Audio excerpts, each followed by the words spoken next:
Hello, Case. I want to thank first everyone who put this together. This has been a very well-organized event, so another round of applause, please, for the organizers. And thanks to all of you for being here today and investing in your future. As you may be aware, this world has opportunities to do better. And you are part of that.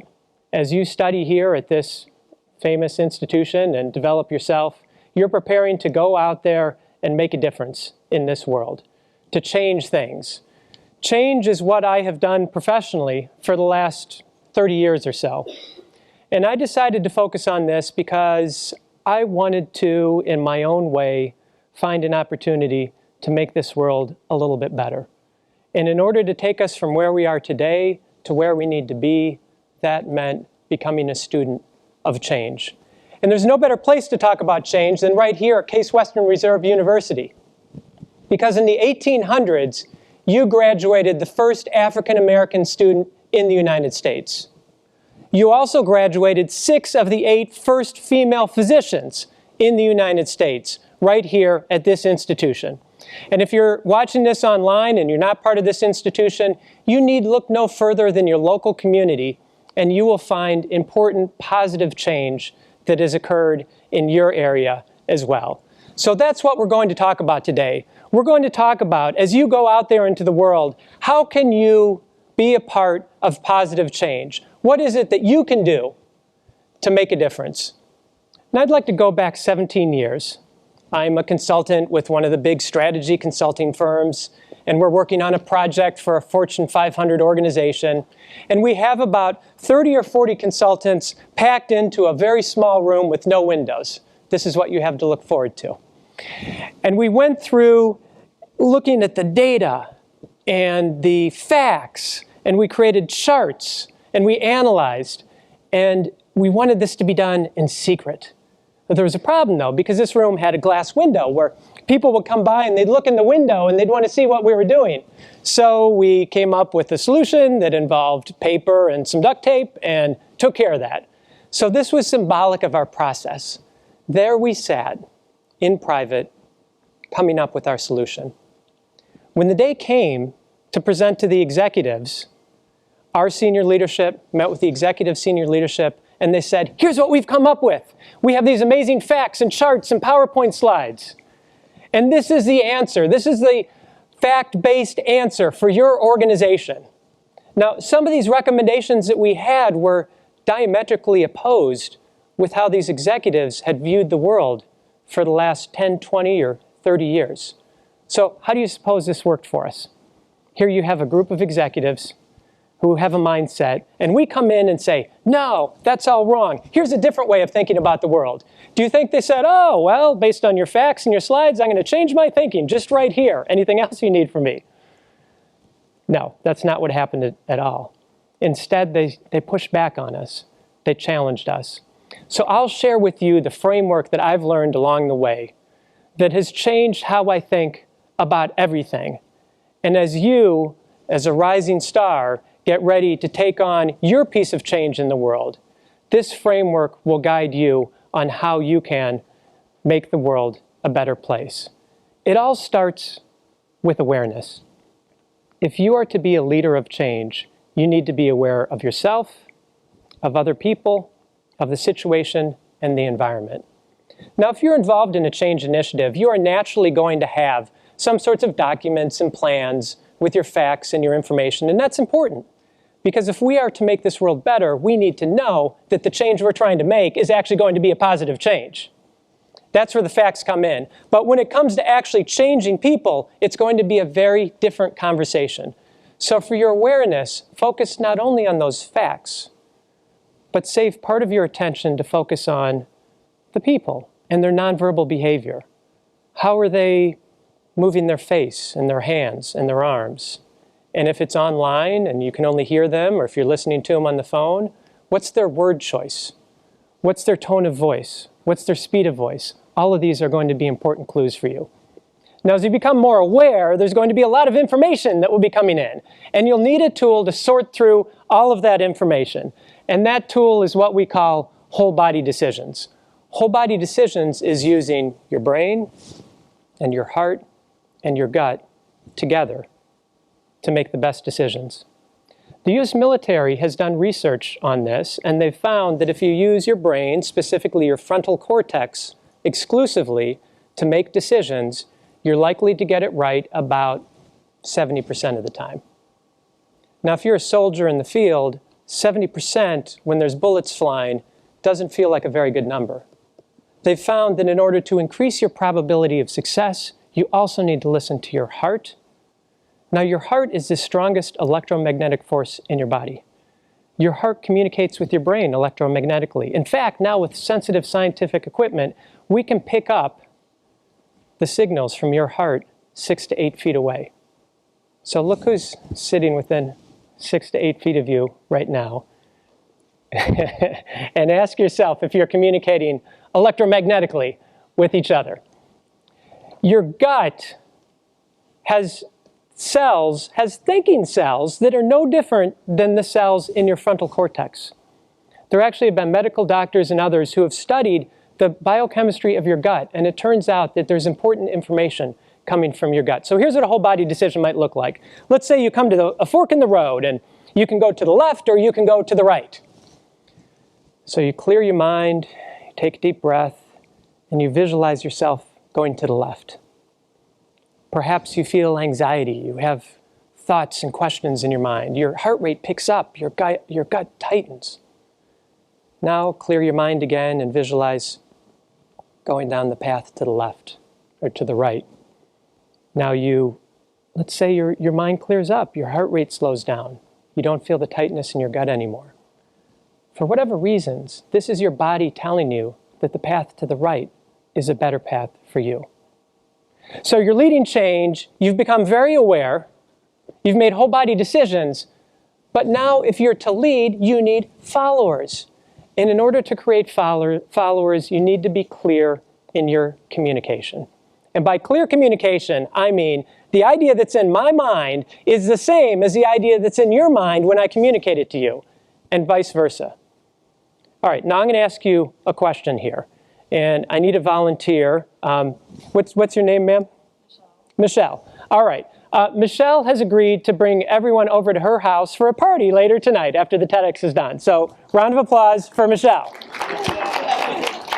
Yes. Let's say Michelle lives about 20 minutes away from here, and I need to communicate to you directions to her house. Now, forget for a moment that you just want the address to type into your phone and that'll tell you how to get there. Let's assume that's not an option. I can give you directions in one of three ways. I can give you printed directions, turn left here, go a mile, turn right there. I can give you a map, you are here, Michelle is there, here's the path to get there, or I can talk you through it. So the question is, which of those three do you prefer? Printed directions, the map, or I talk you through it? So by a show of hands, who wants printed directions? Okay, that's perhaps a third of the room. Who would like a map? So our visual people, excellent. And who wants me to talk you through it? Always the smallest group, but there are always people who feel that way. Which one of those three groups is right? Which one is right? It's not a rhetorical. Yes, this gentleman says number 3, because I'm assuming you were number 3, right? Or you're saying number 1.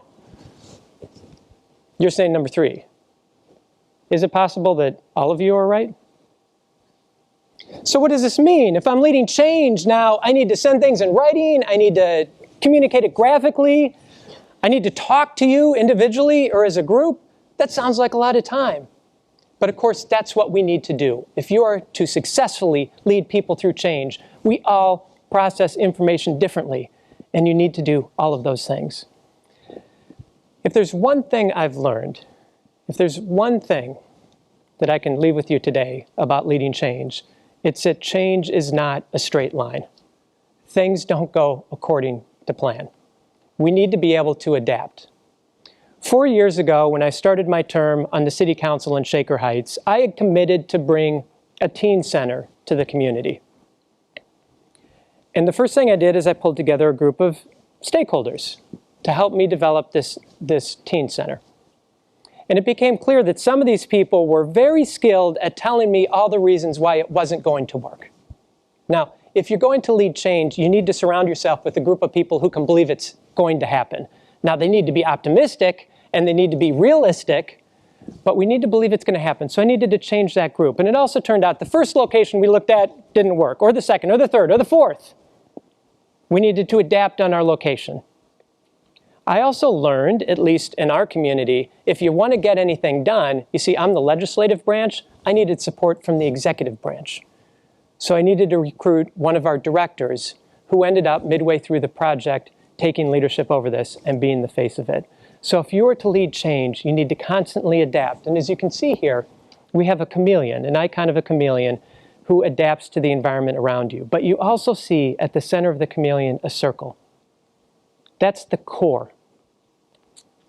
You must stay true to your core vision of what you're trying to do and your ethics and your morals. That is non-negotiable. And this is the art of change, is knowing when to adapt and when not to. And if you're ever unclear on when to do those two, the way you can resolve that is quite simply by making a whole body decision. The fifth discipline is diplomacy. As a leader of change, you should not be evaluated on whether or not there is conflict. Conflict is going to come along for the ride because you are doing something different than what's been there before. Was there conflict when Martin Luther King was involved with civil rights? Of course there was. Does that mean he was doing something wrong? It means he was pushing the envelope. It means he was pushing us forward. So you should be evaluated not on whether or not you create some conflict. Now, you don't want too much of it, but it's going to happen. You should be evaluated as a leader on change on what you do when the inevitable conflict happens. Do you freeze? Do you run the other direction? Do you throw your hands up and say, this is really hard? Or do you figure it out? And I'll give you one hint here. People tend to process change across one of three ways of thinking: rational, emotional, political. So your rational person is going to be interested in the facts and the data and so on. Your emotional person is going to have an emotional reaction to what you're doing. It's not about the facts, it's about how they feel about your change. And political has to do with what they think this change means to their proximity to people they care about, to their influence, to their prestige, and so on. Rational, emotional, and political. The final discipline is persistence. Now, this is a final discipline for a reason. We all know people who are persistently wrong. So persistence in and of itself is not a virtue. But if you've been aware, if you've made whole body decisions, if you've clearly communicated those decisions, adapted when you need to, and been diplomatic in how you've managed it, now it's time to be persistent and to stick to what you're trying to do. Now, I'll share with you one piece of research that was done on this, which I find somewhat amusing. This was research done on married couples. And they found out, these are newly married couples, and the researchers found out what made them angry with each other, and then they brought them into the lab and watched them and videotaped them arguing with each other. Now, who signs up for this research? Can you imagine getting this phone call? Yeah. Hey, honey, there's some guy on the phone who wants to videotape us arguing. What do you think? Yeah, we're free Sunday. Let's go for it. Why not? So these people come in, and here you have partner A say to partner B, you know what? Based on these facts, you're wrong. In fact, you're an idiot. And if I tell you all of this information, A, B, C, and D, this is why you're wrong. Now, is partner B likely to say, well, you know, I'm kind of emotionally upset because you called me an idiot, but your facts are correct, so I think I'm going to change my mind? Is that what's likely to happen? Or is partner B going to say, no, I'm going to come back at you? And of course, this is what the research shows. When we challenge people's opinions, even if we have the facts on our side, they are much more likely to dig in their heels than they are to change. So when I talk about persistence, this means knowing when to push, knowing when to sprint, and knowing when to back off. Each change effort is going to have its own rhythm to it, and you'll need to know how to play that. Otherwise, you actually might be making things worse if you're pushing too hard. In closing, as you look to the way you can make this world a better place, as your star is rising, If you can take these 6 disciplines that we've talked about today and improve upon them within yourself and take this as your own personal mission, not only will you help this institution achieve what it's capable of, but you will help your future employer reach new heights. Your community, your state, your country, the world will be better. And we need this from you because there are things that we need to do better as a world. And we're counting on you to help us with that. I thank you for being here today. I thank you for your time. Good luck to you all. Thank you.